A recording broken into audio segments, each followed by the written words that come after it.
안녕하세요. 여러분과 함께합니다. 심리학자 율리아 라토넨코입니다. 오늘 저는 이혼 과정에서 무엇이 도움이 될 수 있는지 말씀드리겠습니다. 왜냐하면 이혼은 두 번째로 큰 트라우마로 간주되기 때문입니다. 부상 순위에서 사망으로 인한 가까운 사람의 상실 다음으로, 즉 이혼은 그 영향력 면에서 가까운 사람의 상실만큼이나 파괴적입니다.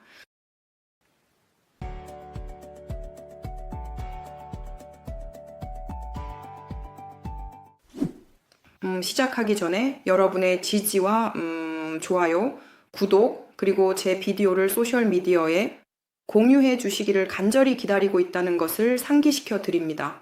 이것은 제 유튜브 채널을 홍보하는 데 큰 도움이 됩니다. 우리 모두는 이혼 후에도 친구로 남는 부부들이 있다는 것을 알고 있습니다. 이를 조건부로 이상적인 이혼이라고 할 수 있습니다. 사람들은 서로에게 감사하고 부부 사이에 해결할 수 없는 문제가 발생했음을 인정합니다. 극복하기 위해 각자는 이혼에 이르게 한 자신의 기여에 대해 50대 50으로 책임을 집니다. 그리고 성숙한 어른으로 남습니다. 이 과정에서 그들은 책임을 지고 분노, 증오, 다툼, 소송 없이 서로를 놓아주었습니다. 그들은 재산에 대한 감정적 싸움 없이 모든 것을 합의하고 이혼하여 그것이 그들의 미래 생활에 큰 영향을 미치지 않으며 이혼 시 자녀의 상처를 최소화할 수 있습니다. 하지만 그런 커플은 많지 않습니다. 그리고 우리는 종종 매우 파괴적인 관계와 이혼의 사례를 보게 되는데, 제가 앞서 설명한 방식의 이혼이 불가능하다는 것이 드러납니다. 이것은 보통 파트너 중 한 명이 사이코패스이거나 나르시시스트일 때 발생합니다. 이런 관계는 평화로운 방법으로 해결될 수 없는 것처럼 보입니다. 그래서 보통 이런 관계는 매우 오랫동안 지속되며 증오를 기반으로 합니다. 파트너들이 각자의 기여에 대한 책임을 지려 하지 않는 비정상적인 상황입니다. 관계는 보통 두 사람이 함께 만들고 두 사람이 일정 기간 동안 유지하지만 특히 유튜브나 인터넷에서는 피해자를 인간화하는 입장이 매우 널리 퍼져 있습니다. 그래서 관계에서 피해자가 되는 것이 매우 편리하고 파트너를 비난하는 것이 일반적입니다. 하지만 오늘은 제가 16살 때의 경험에 대해 이야기해 드리겠습니다. 자기애적 성격을 지닌 남자와 관계를 맺고 자기애적 장애가 있는 남자와 관계를 맺고 이혼 후에도 그와 친구 관계를 유지할 수 있었습니다. 이러한 관계가 너무 파괴적인 길로 가고 있다는 것을 깨달았을 때 저는 더 이상 힘이 없었습니다. 그 사람과 싸우는 것에 지쳐 있었습니다. 저는 우리가 16년 동안 함께 쌓아온 모든 것을 포기하고 그냥 떠날 준비가 되어 있었습니다. 그 사람을 보지 않기 위해서라면 말이죠. 우리에게는 공동의 아이가 있었고 그것이 아이에게도 영향을 미쳤습니다. 매우 파괴적이었습니다. 하지만 저는 용기를 내어 결국 파트너와의 마지막 대화를 하기로 했습니다. 저는 그를 레스토랑으로 초대했습니다. 이 만남을 마지막 대화를 위해 그리고 제 자신을 위해 이 게슈탈트를 마무리하기 위해 정했습니다. 어디서부터 시작했을까요? 저는 그가 제 삶에 있어준 것에 대해 감사하다고 말하는 것부터 시작했습니다. 그리고 우리 관계에서 가치 있다고 생각하는 것에 대해서도요. 왜냐하면 어쨌든 어떤 이유로 두 파트너가 그 가치를 찾습니다. 그 덕분에 그들은 오랜 시간 동안 서로의 삶에 머물게 됩니다. 그래서 저는 저에게 가치 있었던 것에 대해 감사했습니다. 그 중에는 이 사람과의 사이에서 낳은 아름다운 아이도 포함됩니다. 하지만 저는 마지막 만남에서 제 파트너에게 말했습니다. 제가 가져간다고. 결국 우리 둘이 이룬 결과에 대해 50%는 우리 책임이에요. 저는 제가 어린 시절에 트라우마가 있었고 그의 행동이 매우 비슷하다고 지적했습니다. 제 어머니와 비슷하게 그가 저에게 했던 모든 것이 예전에 제 어머니가 했던 것과 같았습니다. 그리고 저는 그에게 제가 어머니에게 어떤 투영을 했다고 말했습니다. 예, 무의식적으로 선택할 때 저는 본질적으로 그 어머니의 대상을 찾고 있었습니다. 제가 만족하지 못했던 제 인생 내내. 그리고 아마도 무의식적으로 저는 모든 어린 유치한 소녀들처럼 제 모든 문제를 해결해주고, 결국 저를 사랑해줄 좋은 아름다운 어머니를 파트너에게서 찾으려고 했습니다. 하지만 제 무의식은 제 문제를 완전히 전면적으로 보여줄 수 있는 파트너에게로 이끌었습니다. 아무도 성인에게 엄마가 되고 싶어 하지 않지만 무의식과 트라우마는 우리를 바로 그런 사람들에게 이끌어 우리가 다시 그 경험을 겪도록 합니다. 바로 그 어린 시절의 트라우마 경험을, 그리고 결국 그것을 깨닫고 성숙한 아이로 성장하게 됩니다. 나는 그에게 이 모든 것을 말했고, 아마도 우리의 모든 삶이 함께한 시간이 투영 속에 있었다고 말했습니다. 나는 그를 나의 어머니처럼 대했습니다. 그리고 물론 투사적 동일시라는 것이 있는데, 우리가 무언가를 해서 파트너가 그 부모와 비슷해지도록 만드는 것입니다.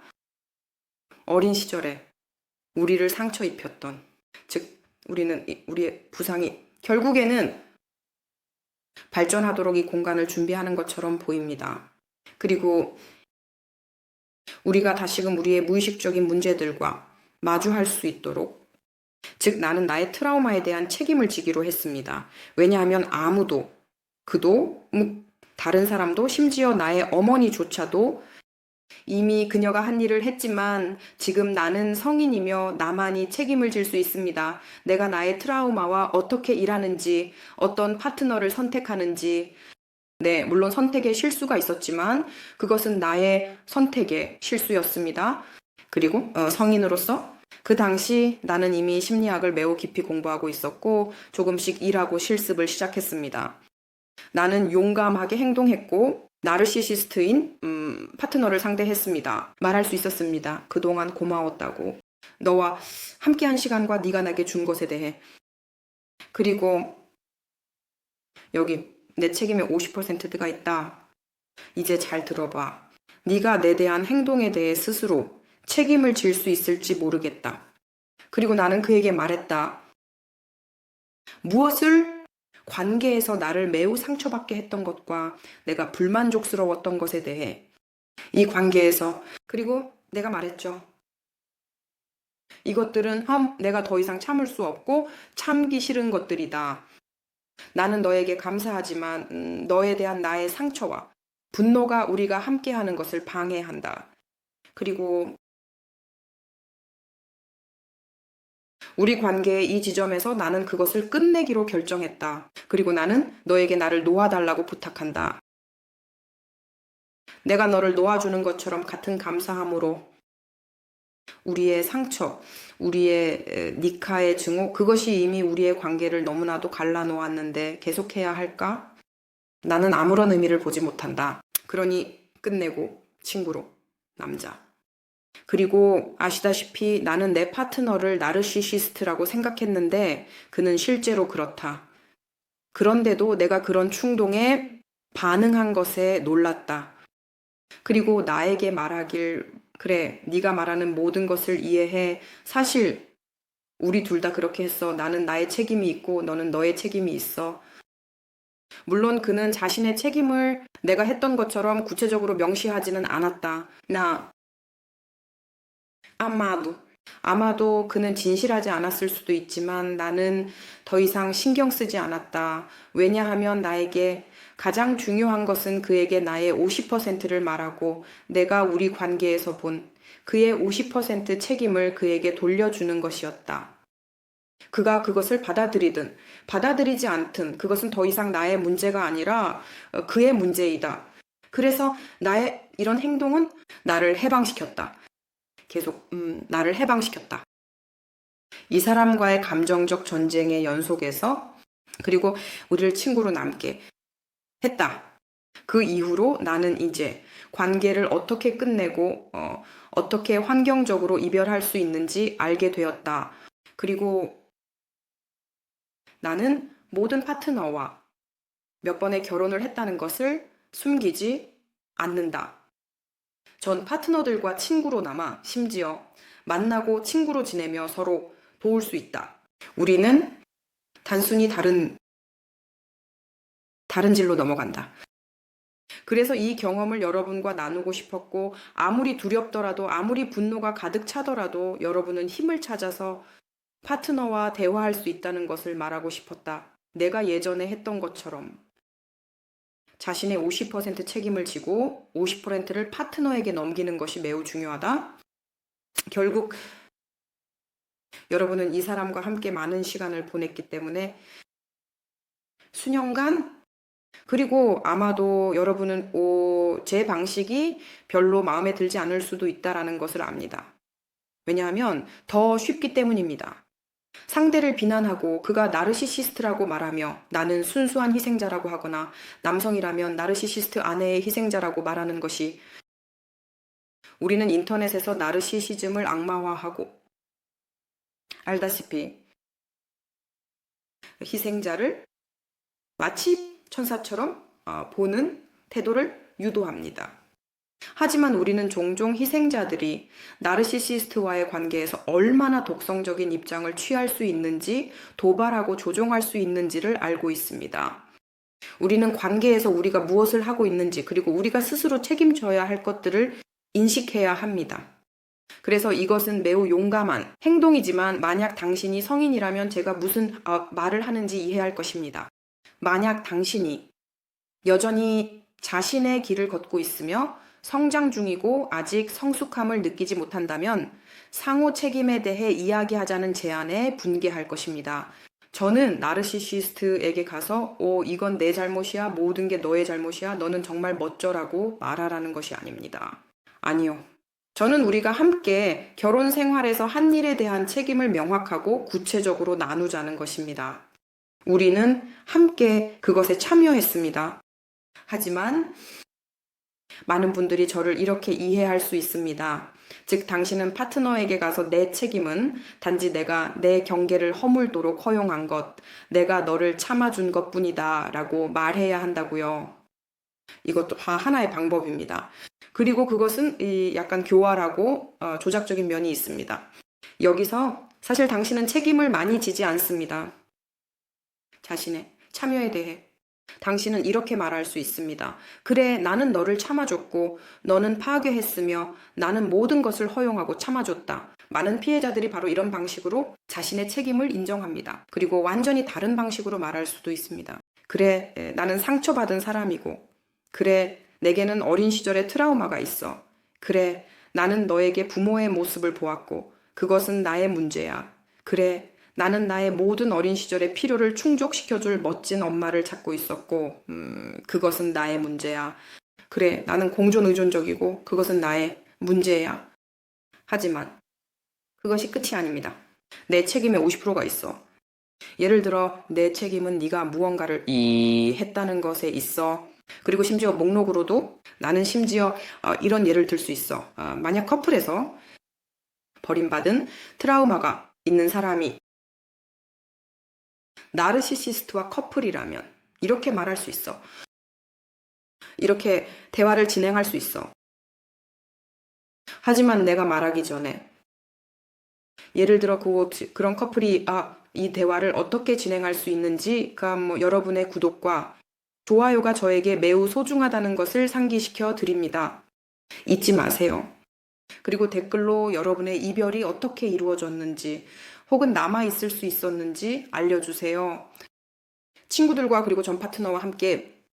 그래서 예를 들어 버림받음의 트라우마를 가진 사람과 이제 공존하는 사람, 그리고 파트너가 예를 들어 나르시시스트일 때 그런 대화를 어떻게 진행할 수 있을까요?